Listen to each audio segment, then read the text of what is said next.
ರಾಜ್ಯ ಕಾಂಗ್ರೆಸ್ ಸರ್ಕಾರದ ರೈತ ವಿರೋಧಿ ಧೋರಣೆ ಖಂಡಿಸಿ ಚಿಂತಾಮಣಿ ನಗರದಲ್ಲಿ ಬಿಜೆಪಿ ಇಂದು ಪ್ರತಿಭಟನೆ ನಡೆಸಿತು. ಚಿಂತಾಮಣಿ ನಗರದ ಆಜಾದ್ ಚೌಕದಿಂದ ಬಿಜೆಪಿ ಕಾರ್ಯಕರ್ತರು ಮೆರವಣಿಗೆ ನಡೆಸಿದರು. ಮೆರವಣಿಗೆಯಲ್ಲಿ ಕಾಂಗ್ರೆಸ್ ಸರ್ಕಾರದ ವಿರುದ್ಧ ಆಕ್ರೋಶ ವ್ಯಕ್ತಪಡಿಸಿದರು. ಬಿಜೆಪಿ ಜಿಲ್ಲಾಧ್ಯಕ್ಷ ಸಿಕಲ್ ರಾಮಚಂದ್ರೇಗೌಡ ಮಾತನಾಡಿ, ರಾಜ್ಯದಲ್ಲಿ ಆಡಳಿತ ಸಂಪೂರ್ಣ ಕುಸಿದಿದ್ದು, ರಾಜ್ಯ ಸರ್ಕಾರ ಕುರ್ಚಿ ಜಂಜಾಟದಲ್ಲಿ ಕಾಲಹರಣ ಮಾಡುತ್ತಿದೆ. ಪ್ರತಿದಿನ ಧಾರಾವಾಹಿ ರೂಪದಲ್ಲಿ ಅಧಿಕಾರ ಗದ್ದುಗೆ ಯಾರಿಗೆ ನೀನಾ ನಾನಾ ಎಂಬಂತೆ ಮುಖ್ಯಮಂತ್ರಿ ಹಾಗೂ ಉಪಮುಖ್ಯಮಂತ್ರಿ ಹಗ್ಗ ಜಗ್ಗಾಟದಲ್ಲಿ ತೊಡಗಿದ್ದಾರೆ ಅಂತ ಲೇವಡಿ ಮಾಡಿದರು. ಇವರ ಕಚ್ಚಾಟದಿಂದ ರೈತರ ಜ್ವಲಂತ ಸಮಸ್ಯೆಗಳನ್ನು ಕೇಳೋರು ಇಲ್ಲವಾಗಿದ್ದಾರೆ. 5 ಗ್ಯಾರಂಟಿ ನೀಡಿದ್ದೇವೆ ಅಂತ ಜನರನ್ನ ನಂಬಿಸಿ ಖಜಾನೆ ಲೂಟಿ ಮಾಡಿದ್ದಾರೆ ಅಂತ ದೂರಿದರು. ರೈತರು ಬೆಳೆದ ಮೆಕ್ಕೆಜೋಳಕ್ಕೆ ಬೆಂಬಲ ಬೆಲೆ ನೀಡಿ ಖರೀದಿ ಮಾಡಲು ರಾಜ್ಯ ಸರ್ಕಾರ ಮುಂದಾಗಿಲ್ಲ. ಜಿಲ್ಲೆಯಲ್ಲಿ ಕೆರೆಗಳಿಗೆ ಕಬಿನಿಯಿಂದ ನೀರು ತುಂಬಿಸುವ ಪೈಪ್ ಕೆಟ್ಟು ತಿಂಗಳುಗಳೇ ಕಳೆದಿದೆ. ದುರಸ್ತಿ ಮಾಡ್ತಿಲ್ಲ. ಬಡವರು ಮತ್ತು ಮಧ್ಯಮ ವರ್ಗಗಳ ವಿರೋಧಿಯಾಗಿರುವ ಕಾಂಗ್ರೆಸ್ ಸರ್ಕಾರ ಜನರಿಗೆ 10 ರೂಪಾಯಿ ನೀಡಿ ದುಬಾರಿ ತೆರಿಗೆ ವಿಧಿಸಿ 100 ರೂಪಾಯಿ ಪಡಿತಾ ಇದೆ. ಇಂಥ ನೀತಿಗೆಟ್ಟ ಸರ್ಕಾರ ನಮಗೆ ಬೇಕಾ ಅಂತ ಪ್ರಶ್ನೆ ಮಾಡಿದ್ರು. ರೈತರ ಪರವಾಗಿ ನಿಲ್ತೀವಂತ ಬಿಟ್ಟಿ ಭಾಗ್ಯಗಳನ್ನ 5 ಭಾಗ್ಯಗಳನ್ನ ಘೋಷಣೆ ಮಾಡಿ 136 ಕಾಂಗ್ರೆಸ್ ಇವತ್ತು ಭಾಗ್ಯಗಳಿಗೂ ದ್ರೋಹ ಮಾಡ್ತಾ ಇದ್ದಾರೆ, ರೈತರಿಗೂ ದ್ರೋಹ ಮಾಡ್ತಾ ಇದ್ದಾರೆ.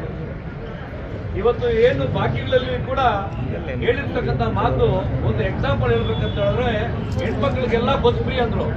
ಯಾವುದು ಬರೀ ಕೆಂಪು ಬಸ್ಸು ಡಕೋಟಾ ಬಸ್ ಮಾತ್ರ ಫ್ರೀ ಕೊಟ್ಟಾರೆ. ಮತ್ತೆ ಯಾವ ಬಸ್ಸು ಫ್ರೀ ಕೊಡೋಕ್ಕೆ ಅವ್ರ ಕೈಯಲ್ಲಿ ಆಗಿಲ್ಲ. ಯಾಕಂತ ಹೇಳಿದ್ರೆ ಕೊಡಕ್ಕೂ ಆಗೋದಿಲ್ಲ. ಅವ್ರ ಹತ್ರ ಮಾತು ಕೊಟ್ಟರು 5 ಗ್ಯಾರಂಟಿ ಕೂಡ ಅವ್ರು ನಡ್ಸ್ಕೊತಾ ಇಲ್ಲ. ಇವತ್ತು 2.5 ವರ್ಷ ಆಗಿದೆ ಸೀಟು ಹಂಚಿಕೆಯಲ್ಲಿ. ಇವತ್ತು ನಾಟಿ ಕೋಳಿನ ತಿಂದ್ಕೊಂಡು ಅವ್ರ ಅಧಿಕಾರಕ್ಕೆ ಅವ್ರೇನು ಮಾಡ್ತಾ ಇರ್ತಕ್ಕಂಥದ್ದು ಇವತ್ತು ದಿನ ಬೆಳಿಗ್ಗೆ ಅಂದ್ರೆ ನಾವು ಟಿವಿಗಳಲ್ಲಿ ನೋಡ್ತಕ್ಕಂಥ ಕೆಲಸ ಆಗಿದೆ. ರೈತರು ಕಂಗಾಲಾಗಿದ್ದಾರೆ. ಕಬ್ಬಿನ ನಮ್ಮ ಬೆಳೆಗೆ ಸಕ್ಕರೆ ಕಾರ್ಖಾನೆಗಳಿಗೆ ಮಹಾರಾಷ್ಟ್ರ ಪಕ್ಕದಲ್ಲೇ ಇದೆ, ಬೆಳಗಾಂಗೆ ಪಕ್ಕದಲ್ಲಿರ್ತಕ್ಕಂಥ ರೈತರಿಗೆ ಮಹಾರಾಷ್ಟ್ರದಲ್ಲಿ 3,500 ಕೊಡ್ತಾರೆ. ಇಲ್ಲಿ ಸುಮಾರು ತಿಂಗಳುಗಟ್ಟಲೆ ರೈತರು ರಾತ್ರಿ ಎಲ್ಲ ಧರಣಿ ಮಾಡಿದ್ರು ಕೂಡ ಇದುವರೆಗೂ ಅವ್ರು ಯಾವುದೇ ಕಾರಣಕ್ಕೆ ಅವ್ರು 3,500 ಕೊಡೋಕ್ಕೆ ಇವ್ರ ಕೈಯಲ್ಲಿ ಒಪ್ಪಂದ ಮಾಡ್ಕೊಳಕ್ಕೆ ಆಗಲೇ ಇಲ್ಲ. ಅದ್ರ ಜೊತೆಗೆ ಇವತ್ತು ಮೆಕ್ಕೆಜೋಳ ಬೆಳೀತಾ ಇದ್ರೆ ಎಲ್ಲ ದಾರಿಗೆ ಸುರಿತಾ ಇದ್ದಾರೆ. ಕೇಂದ್ರ ಸರ್ಕಾರ ಇವತ್ತು ನಿಗದಿ ಪಡೆದನ್ನು ಕೇಂದ್ರ ಸರ್ಕಾರ ಹೇಳಂದ್ರೂ ರಾಜ್ಯ ಸರ್ಕಾರದಲ್ಲಿ ಒಂದು ಖರೀದಿ ಕೇಂದ್ರ ಓಪನ್ ಮಾಡೋಕ್ಕೆ ಆಗಿಲ್ಲ. ಅದು ಬೇಕಾಗಿಲ್ಲ.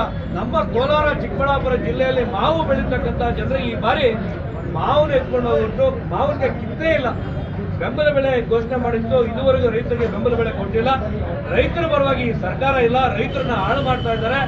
ರೈತರು ಹಾಳು ಮಾಡಿದ್ರೆ ಈ ದೇಶ ಹಾಳಾಗುತ್ತೆ, ಊಟ ಸಿಗಲ್ಲ ಅಂತ ಗೊತ್ತಿಲ್ಲ. ರೈತರ ಪರ ನಿಲ್ಲಬೇಕು.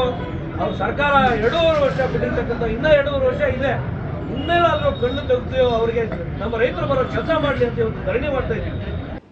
ಬಿಜೆಪಿ ಮುಖಂಡ ವೇಣುಗೋಪಾಲ್ ಮಾತನಾಡಿ, ರೈತರ ಹೆಸರಲ್ಲಿ ಅಧಿಕಾರಕ್ಕೆ ಬಂದ ರಾಜ್ಯ ಕಾಂಗ್ರೆಸ್ ಸರ್ಕಾರ ರೈತರನ್ನ ಮರೆತಿದೆ. ರೈತರ ಕಣ್ಣಿಗೆ ಕಾರಣವಾಗಿದ್ದು ರೈತರ ಶಾಪ ತಟ್ಟಲಿದೆ ಅಂದರು. ಕೇಂದ್ರ ಸರ್ಕಾರ ಮೆಕ್ಕೆಜೋಳಕ್ಕೆ ಬೆಂಬಲ ಬೆಲೆ ಘೋಷಿಸಿದ್ರು. ರಾಜ್ಯ ಸರ್ಕಾರ ಮೆಕ್ಕೆಜೋಳದ ಖರೀದಿ ಕೇಂದ್ರ ಆರಂಭಿಸಿಲ್ಲ. ರಾಜ್ಯದ ರೈತರು ಅನೇಕ ಸಮಸ್ಯೆ ಎದುರಿಸ್ತಾ ಇದ್ದಾರೆ. ಇದ್ಯಾವುದರ ಗೊಡವೆಯೂ ನಮಗೆ ಸಂಬಂಧಿಸಿದ್ದಿಲ್ಲ ಎನ್ನುವಂತೆ ಕಿವಿ ಕೇಳಿಸದ ಮಾತನಾಡಲು ಬಾರದಂತ ಸರ್ಕಾರವಾಗಿದೆ ಎಂದರು. ಪ್ರತಿಭಟನಾ ನಂತರ ತಾಲೂಕು ದಂಡಾಧಿಕಾರಿಗಳಿಗೆ ಮನವಿ ಸಲ್ಲಿಸಲಾಯಿತು.